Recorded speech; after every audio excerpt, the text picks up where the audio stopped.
Good morning, everyone. This is Common from Amman Balla Group of Institutes.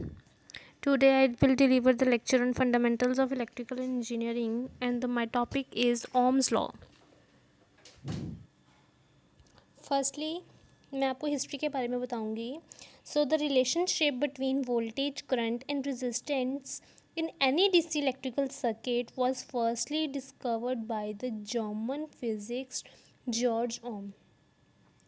कि जब George ओम हैं, German का physicist है जॉर्ज ओम नाम का, जिसने वोल्टेज करंट एंड रेजिस्टेंस की रिलेशनशिप बताया था, उसको डिस्कवर किया था. उसने ये लॉ को ओम्स लॉ दिया अपने नाम पे. सो इसकी डेफिनेशन है, George Ohm found that at a constant temperature the electrical current flowing through a fixed linear resistance is directly proportional to the voltage applied across it and also inversely proportional to the resistance. This relation between the voltage current and resistance form the basis of Ohm's law and is shown below. Means next slide. So George Ohm ने found किया था एक constant temperature पे, जिसका temperature हमेशा एक जैसा रहता है, the electrical current flowing through a fixed linear resistance. ये इलेक्ट्रिक करंट जो है वो फ्लो कर रहा है एक लीनियर रेजिस्टेंस में से. फिक्स्ड लीनियर रेजिस्टेंस जो ना कम होती है ना ज़्यादा होती है, वो फिक्स्ड रहती है. उसका जो डायरेक्टली प्रोपोर्शनल है वोल्टेज के अप्लाई, वहाँ पे क्या कर रहा है, डायरेक्टली प्रोपोर्शनल पे वोल्टेज अप्लाइड कर रही है.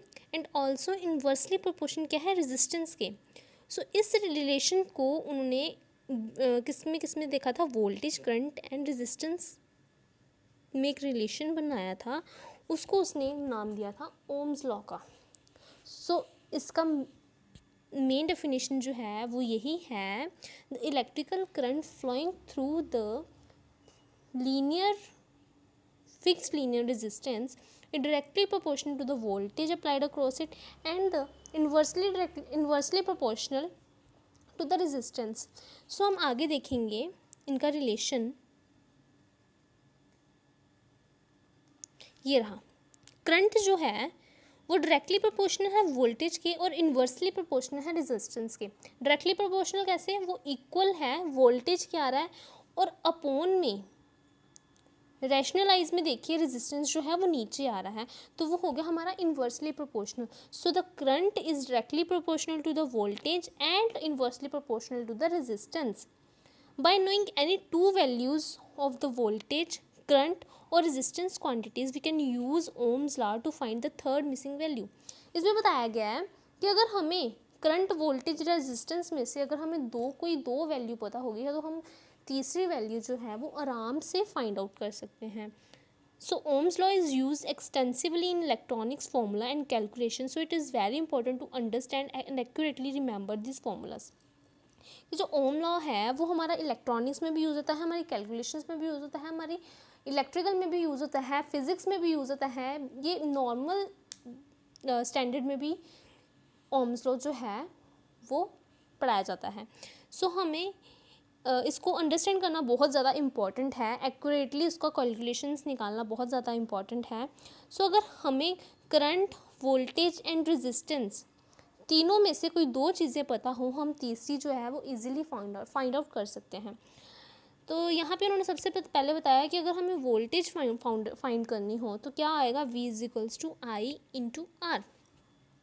सबसे ऊपर जो फॉर्मूला लिखा है I is equals to V upon R है. अगर हमने वी निकालना है तो आर जो है वो इज इक्वल टू के दूसरी साइड चला जाएगा, वहाँ पे जाके यहाँ पे डिवीजन थी, वहाँ जाके मल्टीप्लिकेशन हो जाएगी.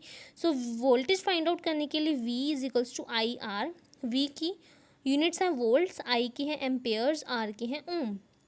To find the current I find करना है तो V divided by R. To find the resistance R find out करना है तो R is equals to V divided by I. ये तीन रिलेशन हैं हमारे ओम्स लॉ के. ये बहुत ही इम्पॉर्टेंट है. हर न्यूमेरिकल प्रॉब्लम्स में ओम्स लॉ आता ही आता है, हर इंपॉर्टेंट क्वेश्चन में ये ओम्स लॉ जो है वो पूछा जाता है. सो इसका बेसिक फॉर्मूला है I is equals to V upon R. अगर हमें वोल्टेज फाइंड आउट करनी है तो V is equals to I into R. अगर हमें करंट फाइंड आउट करना है तो I is equals to V divided by R, and the last is अगर हमें रेजिस्टेंस फाइंड आउट करनी है तो R is equals to V divided by I। सिर्फ हमें एक फॉर्मूला पता होना चाहिए ओम्स लॉ का, that is I is equals to V upon R। इसी फॉर्मूले से हमारे जो तीन के तीन रिलेशंस हैं वो फाइंड आउट हो सकते हैं। Next is Ohm's law triangle. Triangle क्यों? क्योंकि इसमें तीन कंपोनेंट्स हैं, वोल्टेज, करंट एंड रेजिस्टेंस। तीन चीज़ें हैं जिसके लिए हम इसको ओम्स लॉ ट्रायंगल का नाम देंगे। Transposing the standard Ohm's law equation above will give us the following combination of the same equation. जैसे V/I/R है, अगर हम V को चूज़ आउट करते हैं तो I इंटू आर, अगर हम I को चूज़ आउट करते हैं तो V अपॉन आर, अगर हम R को चूज़ आउट करते हैं तो V अपॉन I। इस ट्राइंगल फॉर्मूले से हम क्या है, हम इजीली जो है अपना ओम्स लॉ जो है डिस्क्राइब कर सकते हैं। ये पढ़ा हमने ओम्स लॉ के बारे में। मैं फिर से एक बार रिपीट करना चाहूँगी, जो ओम्स लॉ है वो क्या होता है। Ohm's law is directly proportional to the voltage applied across it and is inversely proportional to the resistance. This is a Ohm's law. और ये किसने फाइंड आउट किया था? ये एक फिज़िक्स था जॉर्ज ओम नाम का, जिन्होंने पहली बार इन तीनों के रिलेशन को लेके एक ओम्स लॉ बनाया था, वो भी अपने नाम पे। नेक्स्ट हम पढ़ेंगे रेजिस्टेंस इन सीरीज़ में रेजिस्टेंस और सीरीज़ में पैरेलल में रेजिस्टेंस के बारे में पढ़ेंगे। So firstly I will go through the resistance in series. तो सीरीज सर्किट्स में क्या है? A series circuit is a circuit in which resistors are arranged in a chain. Series circuit एक सर्किट है जिसमें रेजिस्टर्स जो है वो चेन के टाइप में अरेंज्ड हैं। So the current has only one path to take. जिसलिए जो करंट है वो सिर्फ एक ही पाथ चूज़ करता है। The current is the same through each resistor. जो करंट है वो सेम करंट फ्लो करेगा, सेम करंट पास करेगा हर एक रजिस्टर में से। The total resistance of the circuit is found by simply adding up the resistance value of the individual circuits. कि जो टोटल रेजिस्टेंस है सर्किट की is find out, simply adding up कर सकते हैं हम इसको रेजिस्टेंस की वैल्यू में इंडिविजुअल रेजिस्टेंस निकालने के लिए। So equivalent resistance of resistors in series, उसका फॉर्मूला है, रेजिस्टर्स का फॉर्मूला है सीरीज़ में R is equals to R1 plus R2 plus R3 and so on. R1 R2 R3 क्या है? जितनी हमारे पास रेजिस्टर्स है, अगर मेरे पास 3 रेजिस्टर्स है तो मैं R1 plus R2 plus R3 लिखूंगी।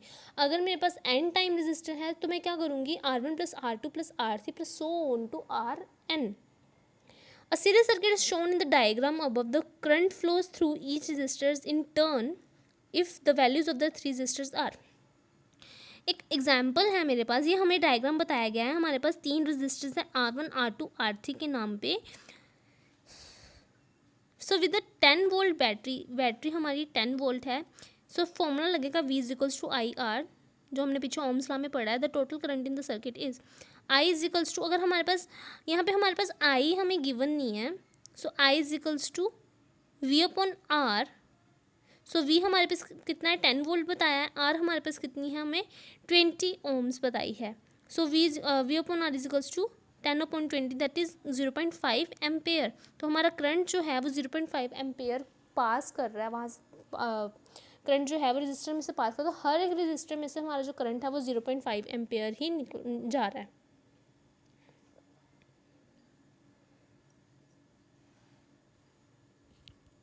So the next is resistance in parallel. Resistance in parallel में क्या है? Resistors are said to be connected together in parallel. पहले जो था वो सीरीज में था, अब यह parallelly connected है। When both of their terminals are respectively connected to each terminal of the other resistor or resistors. Resistance in parallel में क्या है कि जो हमारा सर्किट है, जो हमारी रेजिस्टर्स हैं वो जो हैं वो पैरेलली कनेक्टेड हैं। पैरेलल में क्या होगा? हमारा पैरेलली कनेक्टेड होगा। सो ये था resistance in series and resistance in parallel के बारे में। Thank you so much.